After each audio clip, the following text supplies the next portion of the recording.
Before Gojo single-handedly managed to steal the show of Jujutsu Kaisen and capture the hearts of everyone, there was Nanami, the only real adult in the series, a man who really seems to have life figured out, a father figure to Itadori, and by far the most relatable character in the series. I think out of all the complex and tragic characters we have met in Jujutsu Kaisen thus far, Nanami Kento is without a doubt the most complete character. He is the wise old man minus the old part. Listening to Nanami is like listening to your parents or friends. You know, the sort of person you hate to admit when they have a good point, but they really do. And so interestingly enough, in a world full of eccentric and powerful and terrifying characters, it's the ordinary, typical salaryman in the room that is so relatable and rightfully deserved popularity that rivals that of Gojo. Satoru, 久しいね. Now right off the bat, of course, despite his mannerisms and appearance, there is very little that is normal about Nanami. I mean, this guy runs around with a blunt blade covered in anti-curse charms, basically butchers his way through curses, plus his voice is what I imagine God sounds like. 自分はやりがいとか生きがいなんてものとは無縁の人間。 As we all know, it's exactly the contrast between the two worlds, the regular salaryman and the grade 1 Jujutsu sorcerer, that make him such a relatable and intriguing person. This so-called act he puts on, of being your regular suit and tie wearing office guy in a horrifying and unusual line of work, is an essential part of his character and moral perspective. 呪術師はクソということです。Huh? So, what happened? Why did he run away from the Jujutsu world in the first place? Why was he so powerful? Why was he so influential not only to Itadori, but the story as a whole? And why was he able to have a smile on his face even at his end? This is the story of Nanami Kento. 必要はありません。それはもう大勢の方にいただきました。悔いはない。 Now first things first, I think it's only fair to talk about Nanami as a sorcerer and his abilities. I've always regarded Nanami as the epitome of grade 1. Even able to take on special curses like Mahito, it's no wonder he commands respect from everyone, even from the likes of Gojo.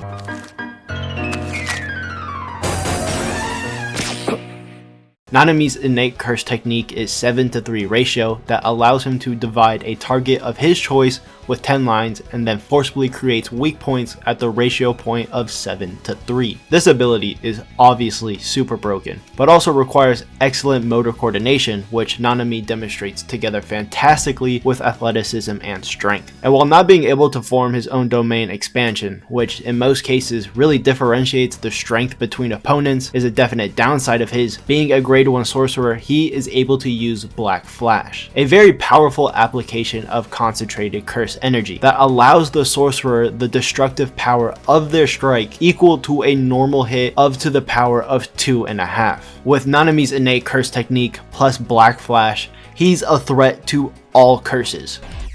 私の記録ですか。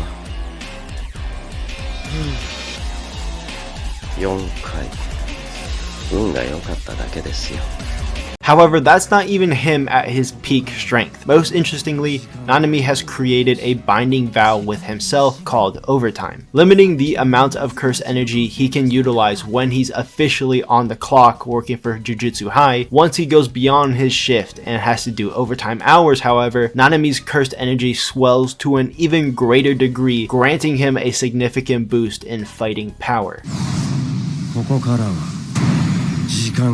In Akutami's net of carefully crafted characters, Nanami is one of the most multi-layered and well thought out personalities in the story. This is shown to us through his two main functions in the story. One, being a father figure to Itadori, and two, to draw us, the readers and watchers, deeper into the world of Jujutsu Kaisen. Let's start with the latter. To understand how Nanami is so integral in terms of world building, let's first start off with a brief overview of the world of Jujutsu Kaisen. More so than any other series, Jujutsu Kaisen integrates the supernatural world of curses and sorcerers into a modern day Japan. Now this itself itself is not something new. In fact, Bleach, a series Jujutsu Kaisen takes heavy inspiration from, also does this. However, Ichigo and others jump from different worlds like the Soul Society and Hueco Mundo with rarely any time spent in the real world at all. However, in Jujutsu Kaisen, both sorcerers and curses alike are a part of modern everyday life. And Akutami spends a lot of time making sure this fact is known to us, the audience. We see Todo going to idol meetups. We see Nobita every time she has free time shopping. Gojo making Itadori watch old classic films, or even Gojo's favorite thing to do, buy souvenirs from his travels abroad. 皆さんお揃いで、私出張で海外に行ってましたね。これからお土産を配りたいと思います。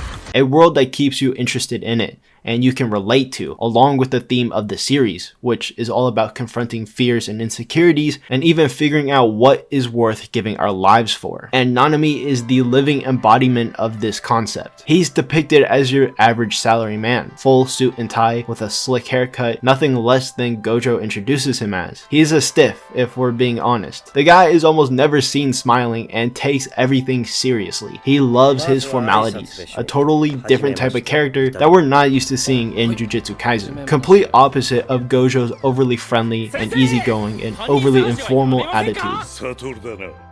Nanami's portrayal as the ordinary man who used to work as both salaryman and once again sorcerer helps us connect to the world of Jujutsu Kaisen better than any other character. For him, office work is shit, to put it bluntly. The cold, helpless eyes he had from the brief moments we saw him working in his cubicle, but he holds being a Jujutsu sorcerer in the same regard. Now, we can all relate working overtime hours in a boring office job, or even being a student listening to some old geezer prattle on about stuff you don't really care about can not only be dull and dissatisfying, it's draining. So for Nanami to put office work and Jujutsu basically on the same level makes the actions of Gojo, Itadori, and Ko suddenly a lot more relatable and real as well. While yes, being able to summon cool wolf dogs from the shadows or being able to do your own domain expansion might be dope, but in the end, working yourself to death as a Jujutsu sorcerer is just as shit a job as working yourself to death as a salaryman. Nanami's story is tied beautifully together with the central moral question of the story. What does it mean to have a good life worth living? Nanami has a flat character arc. By that I mean he doesn't go through any profound experience that changes his character. In fact, he's the most consistent character in the series. In other words, he's known the truth about the world that most other characters still have to figure out. Nanami knows in general the world is mostly shit. It's unforgiving, unfair, and cold, but so is Jujutsu. Jujutsu sucks, doing a normal job sucks. Life doesn't present you with any deeper purpose and happiness all by itself. Nanami came to this realization after initially running away from the terrors associated with being a sorcerer. Seeing his comrades die and suffer around him had a deep impact on him, and I think the moment Nanami realized this was after Yu Habadai's death. It's fair to say that Nanami and Habadai had a close relationship. They came through Jujutsu High together, being in the same year, and Habadai was the one Nanami saw in his final moments. The death of Habadai plus the belief that Gojo is the only sorcerer needed and that everyone else is pointlessly risking their lives. Despite his rough exterior, Nanami has an incredibly soft core. So he decided to run away, work his ass off as a salaryman, and make a good amount of money so he could retire early to spend his days in Malaysia with a house on the beach, reading books, and spending his days in blissful peace, far away from the Jujutsu world and all that suffering. And yet in the end, office work drained him just as much, and made him even more unhappy, pointlessly thinking solely about money while failing to live his life in the moment right now. And that's what I like about the seemingly insignificant moments in the series of Jujutsu Kaisen. The moments you think that have no business in this series, like the baseball game, or Itadori reuniting with his old classmate, and the scenes of Nanami visiting the bread store define his character the most, as he ultimately decides to help this girl from the burden of the curse on her shoulder that neither she nor any doctor can see. Nanami finally realizes that while life is shit and offers no purpose in itself, he himself has the freedom to find his own purpose purpose and fulfillment in life. While the MC of this story, Itadori, has only inherited his wish to help others from his grandpa and is yet to really figure out himself why that actually matters, Nanami in this moment understands that helping others is what gives his life meaning. While being a sorcerer might be just as bad, or considering the hell they go through, maybe, just maybe, even worse than working in an office job, as a sorcerer he has the rare ability to help others who are suffering under the terror of curses. And this conclusion is very important because someone like Mahito, for example, also understands the truth about this world. However, as a result, he decides to live out his every desire to fight and hurt humans. With Nanami's characters being flat and consistent, the most important thing is how he uses his knowledge of the truth to influence the world, either for the good or the bad. Now, the second major role Nanami plays in the story is the adult in the room, and ultimately one of the most influential people in Itadori's development. It becomes especially clear when looking at his relationships with Yuji, Gojo, and even Mahito. All three of them are very immature in different ways. Itadori, of course, is a literal kid that has grown up without his parents and that was forced into this world of violence. Mahito is a newly born curse that, like a child, likes to play and try new things, such as testing his powers and hanging out with humans to see what they're actually like. Finally, Gojo, Nanami's senior, can be quite serious and frightening at times, but nonetheless emotionally immature.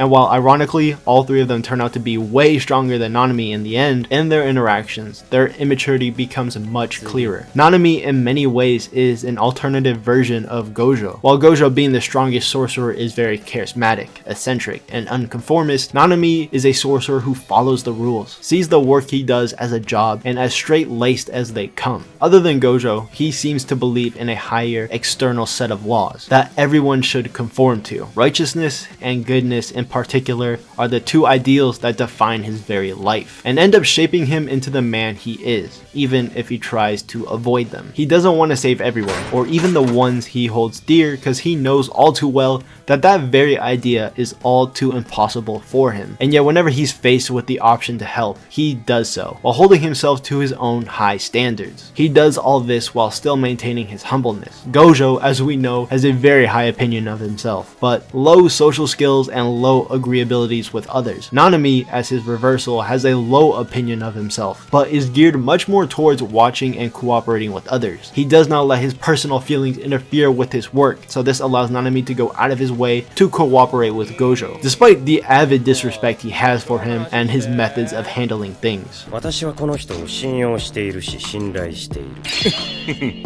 でも尊敬はしてません。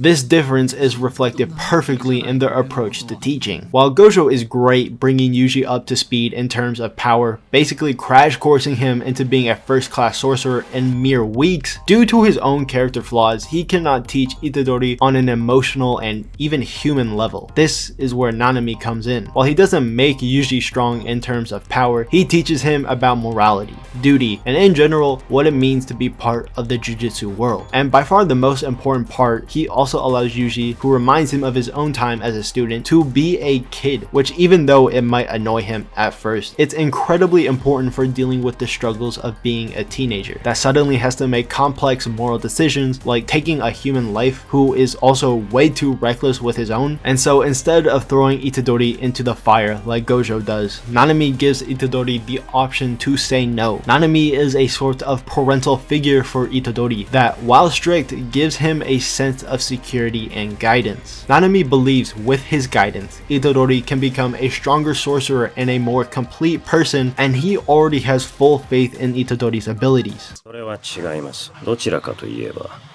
バカはあなたです。In the world of Jujutsu, it's the kids that have to risk their lives while the higher-ups safely pull their strings away from the action, which is why Nanami is always dropping some hard-hitting quotes like, 子供であるということは決して罪ではない。 and 私には君を自分より優先する義務があります。私は大人で君は子供 because he's trying to do what the higher ups should have been doing all along, keeping these kids safe and allowing them to grow into responsible adults. And actually, this care for the students and the dislike of the already established structure is one of the few things that he has in common with Gojo. 上のやり口は嫌いですが、私はあくまで規定側です。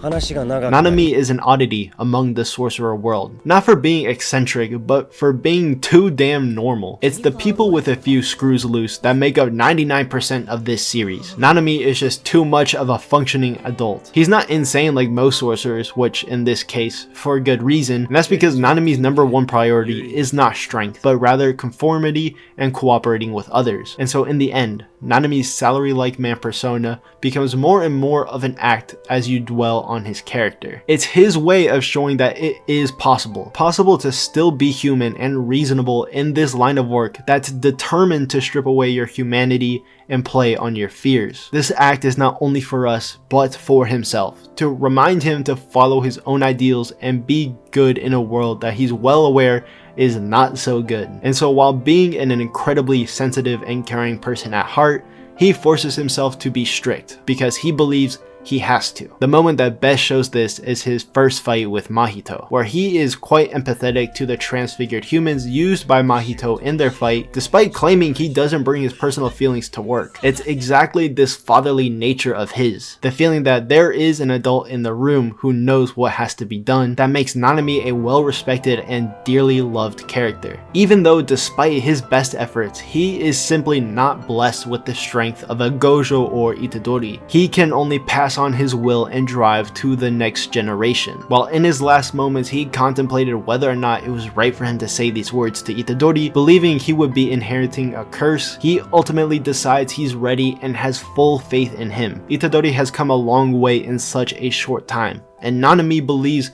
with a smile on his face that Itadori will carry on his will and finish what he could not, leaving no regrets behind. While he might feel like another cog in the system, just like the little accumulations of little despairs made him grow up, it's the accumulation of these little acts of kindness are what create an impact to the grand scale of things. Having lived a life of suffering but without regrets. Thanks for watching, and peace.